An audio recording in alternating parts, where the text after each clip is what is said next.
আসসালামু আলাইকুম। জমজ এগ্রিকালচারের পক্ষ থেকে সবাইকে শুভেচ্ছা এবং অভিনন্দন। আপনারা সবাই কেমন আছেন? আশা করি সবাই ভালো আছেন। বরাবরের মতো আমিও ভালো আছি।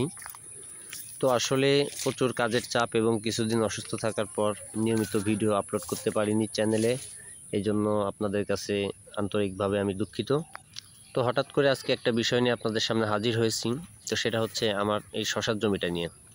তো এই শশার জমিটাতে আমি আজকে হচ্ছে 35 দিন 36 দিন, এই 35-36 দিনে বীজ বপন থেকে আজকে আমার জমির এই অবস্থা। তো আমি গতকালকে কিছু শশা হারভেস্ট করেছি এবং হারভেস্ট করার পর আমার এখনও কিছু শশা আছে। তো সামথিং কিছু হারভেস্ট করা হয়েছিল যেগুলো সাইজ হয়ে গেছে এবং এই শশাগুলি আমি হারভেস্ট করব।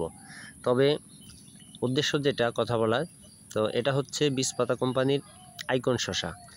তো বীজপাতা কোম্পানি কিন্তু অন্য কোনো কোম্পানির মতো এখন পর্যন্ত তারা ওইভাবে কর্মশালা বা ট্রেনিং শুরু করে নাই, তবে একটা কর্মশালা তৈরি করবে ইতিমধ্যে। তবে যাই হোক, তারা কর্মশালা এতদিন যাবৎ তারা করেনি বা তাদের কোনো সাজেশন তারা দিচ্ছে না, তারা কোনো হ্যান্ড নোট দিচ্ছে না, শুধু বীজটা দিচ্ছে। তো এই বীজটা নেবার পর হচ্ছে এদের থেকে কোনো সাজেশন ছাড়া কৃষক যদি ফসলের এত সুন্দর ফলন ফলাইতে পারে, তাহলে যারা ট্রেনিং করাচ্ছে, যারা ভালো প্রোডাক্টের বীজ দিচ্ছে বিদেশ থেকে আমদানি করে, বা যারা আপনার হ্যান্ড নোট দিচ্ছে, হাতে কলমে শেখাচ্ছে, মাঠ পর্যায়ে শেখাচ্ছে, তো তাদের থেকে বীজ বা তাদের থেকে উপদেশ নিয়ে, হ্যান্ড নোট নিয়ে মাঠে নামার পর কৃষক কীভাবে লস করে। তো আমি একটা কথাই বলতে চাই, সেটা হচ্ছে যে আমরা আসলে 4 বছর 5 বছর যাবৎ কৃষিকাজ করি মোটামুটি আধুনিক পদ্ধতিতেই। হয়তোবা এগ্রোয়ান আসার আগে থেকেই কৃষিকাজ করি। তারপর এগ্রোয়ান যখন বাংলাদেশে একটা আলোড়ন সৃষ্টি করলো, তারপর তাদের থেকেও মোটামুটি প্রোডাক্ট নিয়ে কাজ করছি 1 বছর, আলহামদুলিল্লাহ খুব ভালোই হয়েছে।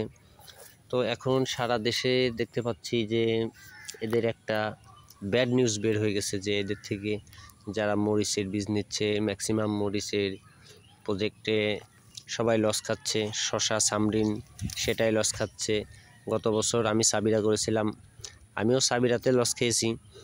তবে আমি নিঃসন্দেহে বলতে চাই, এগ্রোয়ানের থেকে বীজপাতার শশার ভ্যারাইটিগুলি খুবই সুন্দর। মাশাআল্লাহ, আমার গাছে যে ফলন দেখতে পাচ্ছেন, তো আমি কল্পনাও করিনি যে এত সুন্দর ফলন হবে।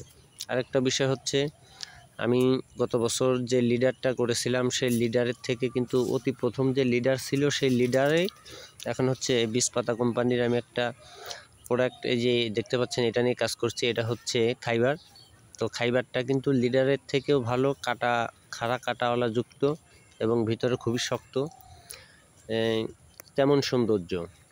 আবার আরেকটা আছে বদরটাও কিন্তু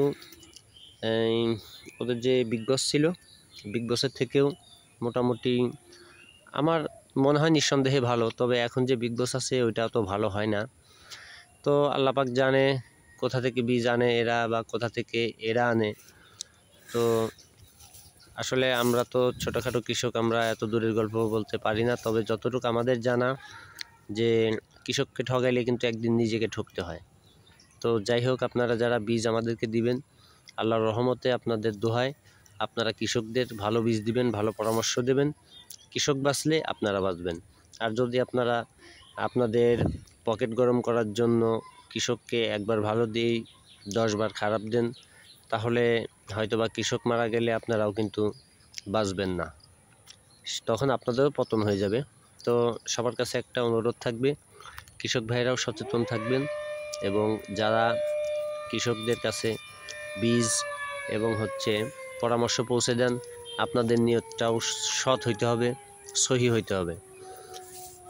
আর বাংলাদেশের মধ্যে অনেক আলোড়ন সৃষ্টিকারী কোম্পানি আছে, অনেক সুন্দর ভালো নামি দামি ব্র্যান্ড আছে। আপনারা চেষ্টা করলে যাচাই বাছাই করে তারপর আপনারা যে কোনো সবজি করার আগে আপনারা পরামর্শ নেবেন, তারপরে দেখবেন, 2-1টা প্রজেক্টের ভিজিট করবেন, তারপরে আপনারা সিদ্ধান্তে অটুট হবেন। তো এই ছিল আজকের মতো আমার কথা আপনাদের উদ্দেশ্যে। সবাই ভালো থাকবেন। আসসালামু আলাইকুম।